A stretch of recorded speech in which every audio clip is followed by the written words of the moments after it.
Hello, everybody. Welcome to Heady, Vermont's Mental Health Monday series. Today's April 6th, and I'm Kathy Blume. I'm the Communications Director for Heady, Vermont.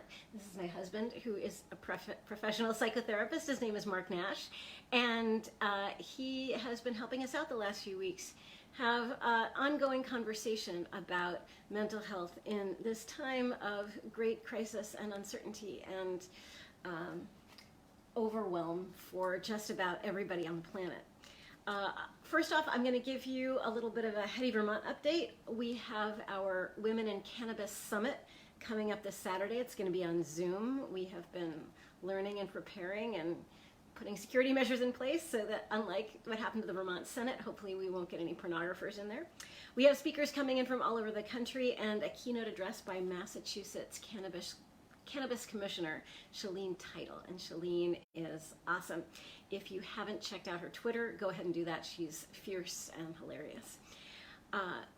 It is also, I can recommend, time to start reading or rereading The Emperor Wears No Clothes by Jack Herrera. It's a cannabis classic from 1985, and the reason you need to reread is that we will be having a live Zoom conversation and Q&A with his son Dan on, you guessed it, April 20th, 4:20 at 4:20 p.m.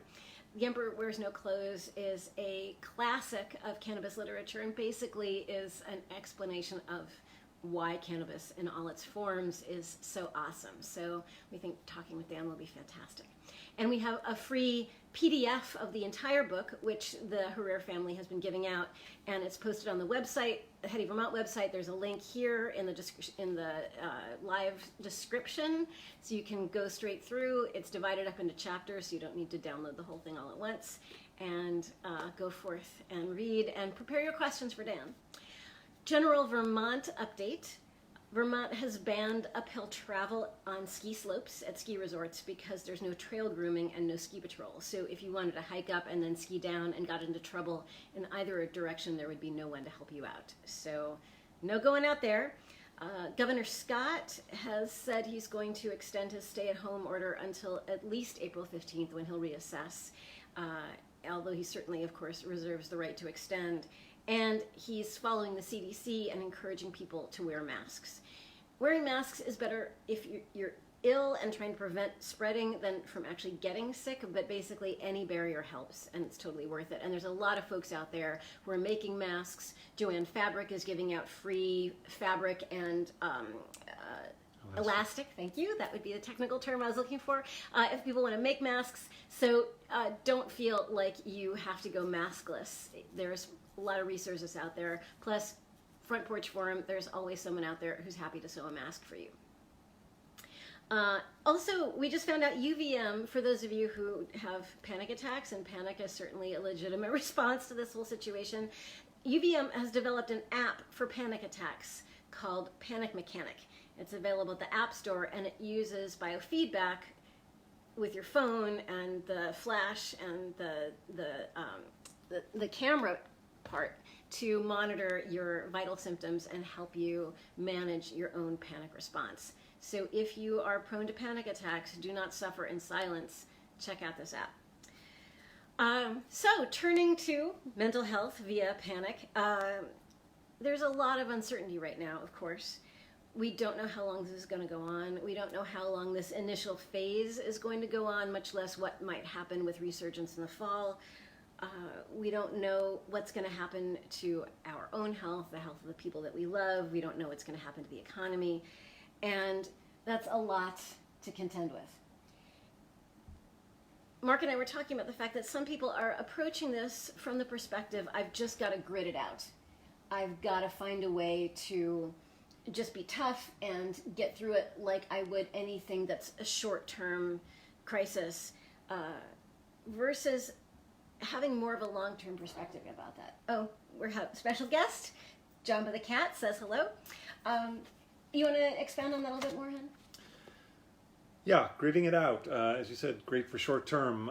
If we're running a marathon, we grit it out for the 3 or 4 hours, and we are looking forward most of us are looking forward to that end spot, and we think, okay, if I could just hang on, and or we think about maybe something that we know the end point of, like the end of a semester, or the waiting for a holiday, and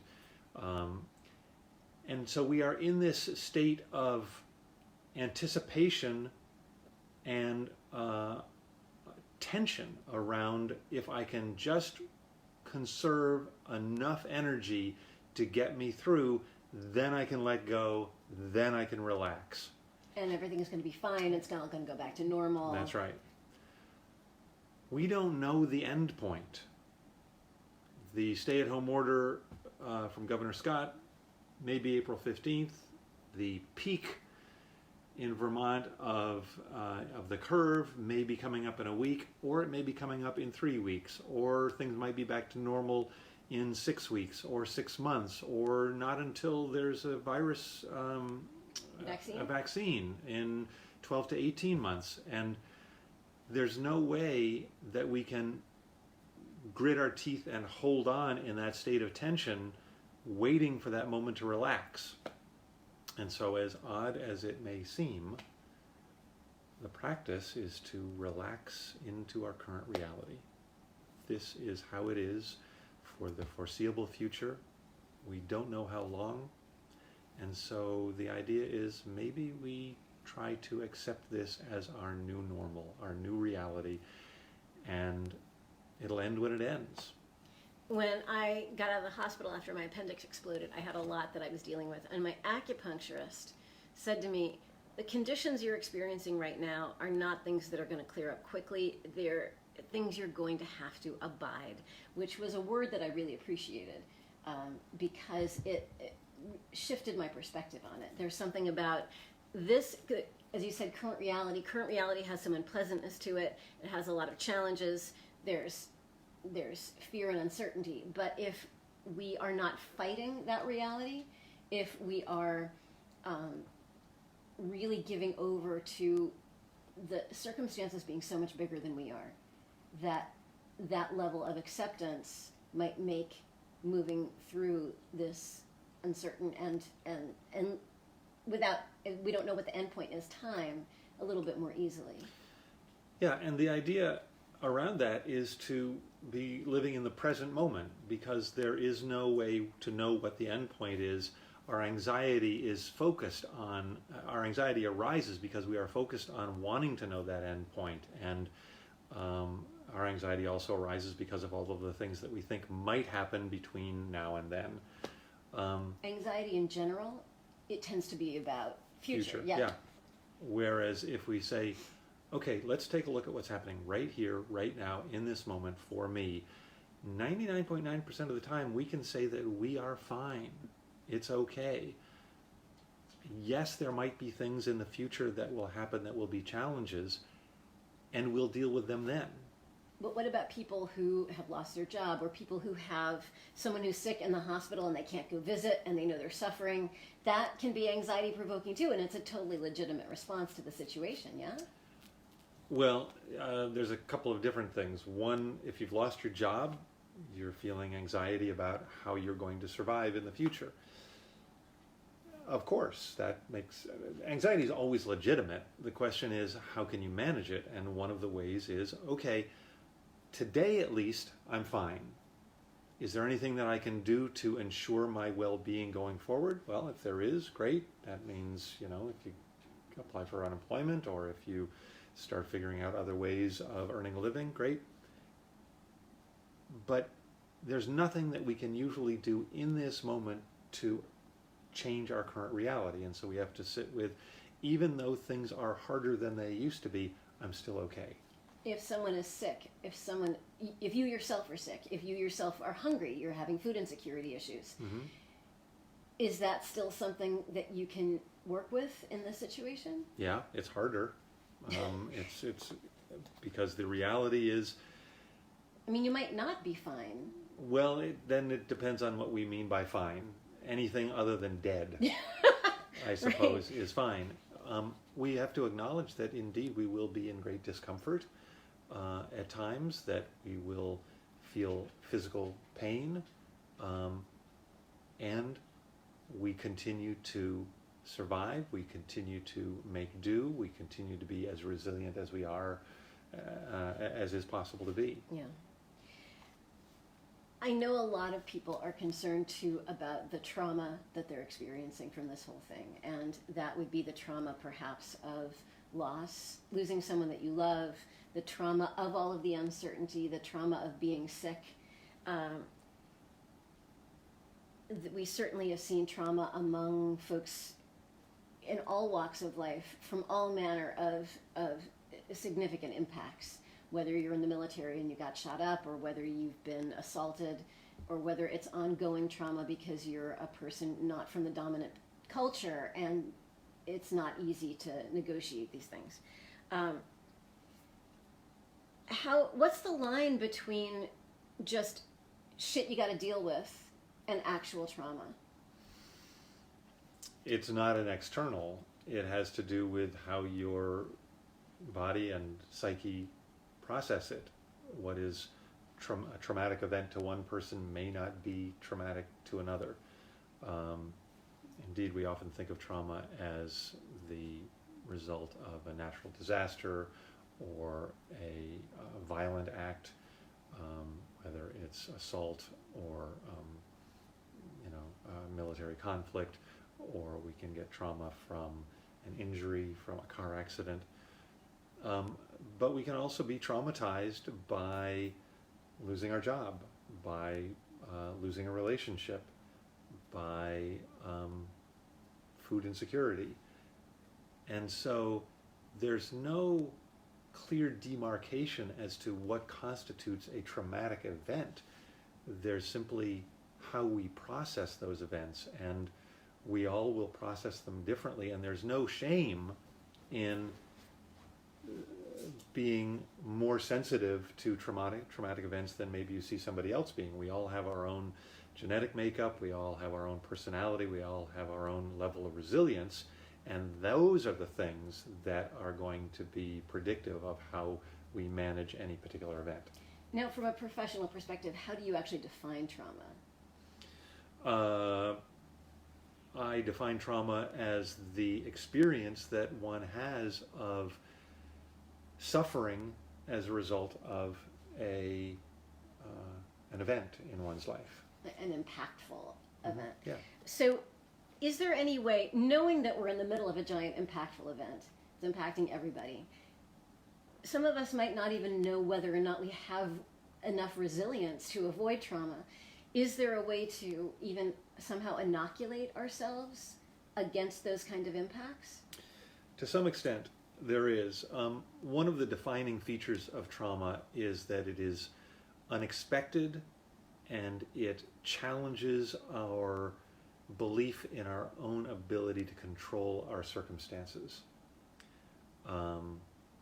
And we hate feeling out of control. We hate feeling unable to predict the future.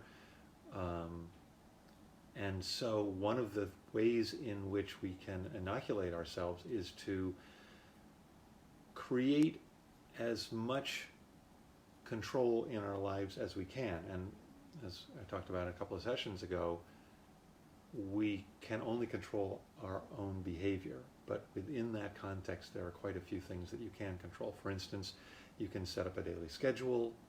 You can choose what you're eating. You can choose your exercise. You can do things that make your body feel better. And so creating any kind of structure around your life so that your life feels a little less chaotic, a little less unpredictable.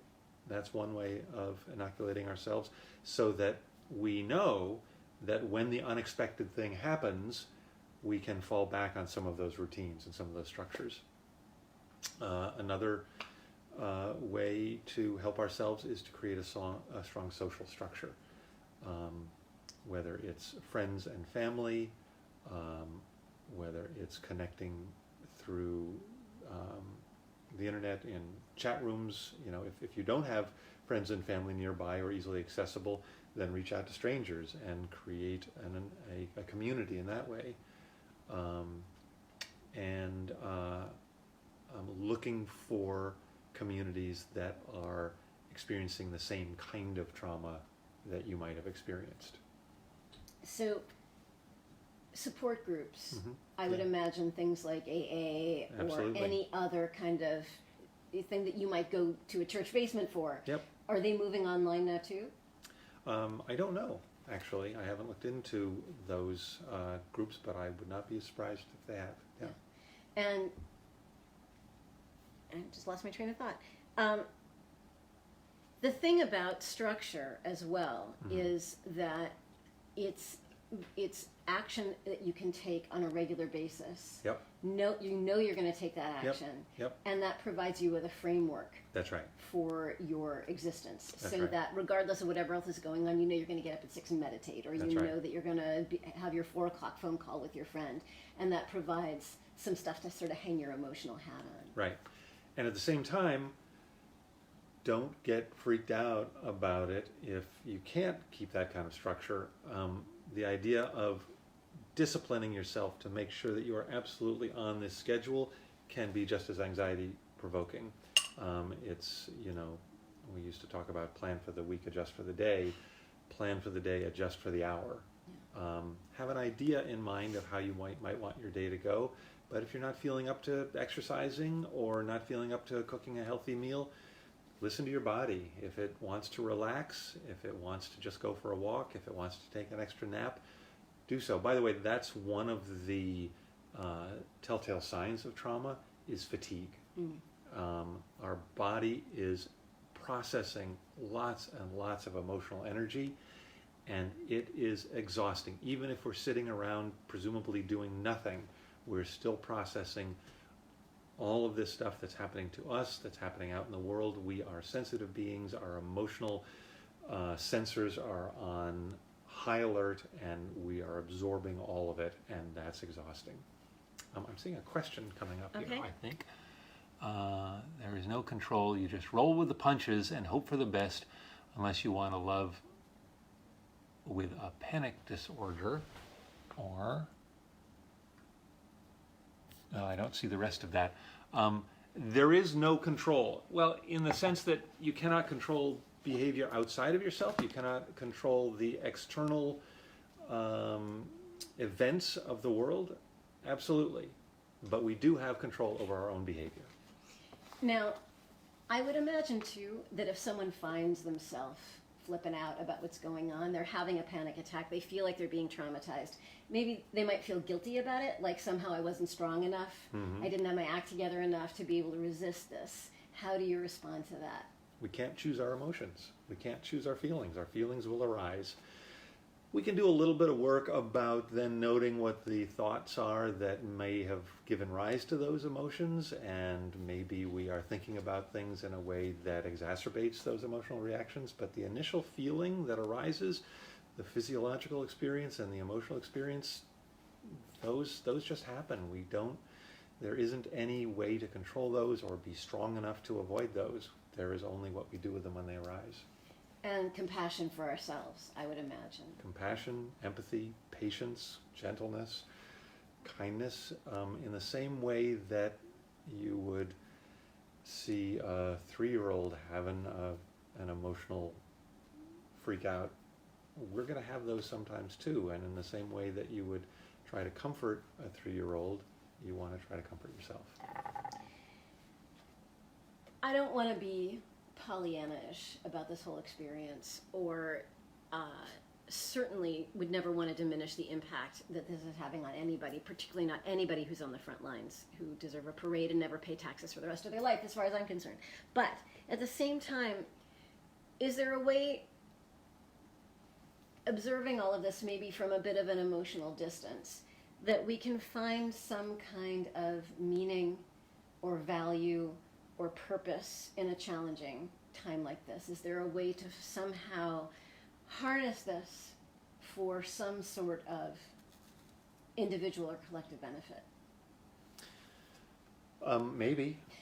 We're not sure yet, I suppose. And one of the ways that comes to mind to start to explore that idea is looking around at how our values may be shifting during this time. What are we finding is essential to our lives? What are we finding is important and what are we finding that drops away. And this can be a crucible of sorts, and it can really sort of refine what what's essential to us. And as we come out of this, we might find that our values or our priorities have shifted a little bit, both personally and societally. So while, again, we do have the day-to-day struggles, there is, in any struggle, in any pain, there is an opportunity to learn something. And if we experience our life with as much gratitude as possible and as much perspective for the big picture as possible, we may see that there is a great potential for learning and growth and development during this time. So we're about 20 minutes in, and we want to let you go for the rest of your day. Again, if you need to contact Mark, he is available. I'm on Facebook and also at marknashvt.com. Yeah, and people can just ask you questions if they have questions. You have to sign up and be a client of his, although highly recommended from what I hear. And Heady Vermont also is here for you if you have questions, concerns, ideas, stuff you want to talk to us about. info@headyvermont.com, or leave comments here. And we hope you are staying safe. I do want to say one other thing, which is, I think the hardest part are those moments, or one of the hard parts, many hard parts, the moments where you think, is there any way to cheat? Is there any way, I have a friend who I'm desperate to see, and video or phone call doesn't seem to be enough. Can we do a 6-foot walk? I know it violates the spirit of the stay-at-home order, but I would feel just a little bit better. It's sort of like cheating on your diet. And those are tough moments. But as a friend of mine who is quitting smoking right now, because it's better for your lungs, says, the cravings, it's like a craving, and the cravings are things that pass. If you can note them, if you can breathe through them, if you can distract yourself from them. And I think the longing to see our loved ones is in some ways not so very different. And being gentle with ourselves in those moments when we do have a need, or something that's not being met, which is very true. We're not getting our needs met in the same way that we used to, but that we don't have to put ourselves or others in long-term danger in order to meet those temporary emotional needs. Well said. Okay, have a great rest of your day. Take good care of yourselves, and we will see you next week.